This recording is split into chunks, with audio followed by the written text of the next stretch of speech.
There's a story Sarah Blakely tells a lot around why she looks at failure in a completely different way. And the reason is because her dad used to actually high five her if she made some type of mistake during the day, or if she had some type of failure, if she did something that was outside the realm of what and how she kind of defines success as a young lady, as a young girl.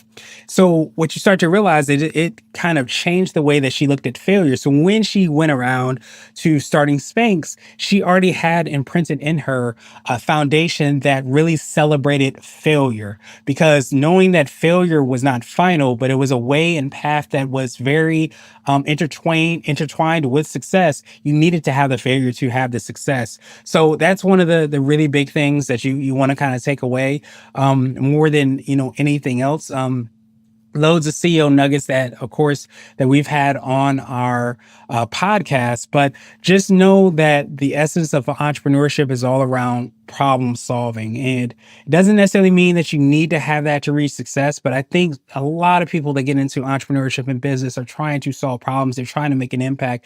That might be looked at from a revenue standpoint, X amount of clients, X amount of, revenue that you want to achieve. But when you start to drill that down, it's like, how many people are you helping? How many people are you ultimately impacting? I think that that's the heart of entrepreneurship, and understanding that journey is not always just about, are you able to create a better mousetrap, but does anybody else know about this mousetrap? Does the visibility part play such a big part? So as you will hear during each of these episodes, I'll kind of go a little bit more in depth around all the other aspects, all the other pillars, but know that entrepreneurship, I think, is definitely the essence of business. And I think honestly is one of the essences of life, because when you approach life with the mentality that you're going to solve the problem, you're not asking or seeing the world as this is how it is. You're seeing the world with an opportunity of ways that you can change it. You just have to determine if it's going to be worthwhile to kind of go on that path and pursue and invest the resources to be able to solve whatever those problems might be.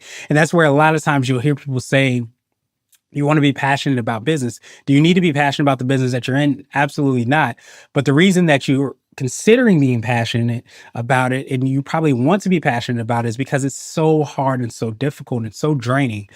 So that when you kind of hit those roadblocks, when you hit those speed bumps, when you don't have any more gas that's in the tank, so to speak, you're going to be pulling upon that passion to kind of get you through those challenging times. So you're more likely to stick with it and have that stick-to-itiveness if you are passionate about it than if you're not. So that's one of the really big things I wanted to get across. When you're looking at this pillar, of course, you can definitely check out our site to hear a little bit more about each of those pillars, and of course, be able to join the community where we're going to be delving down deeper into each of these different pillars.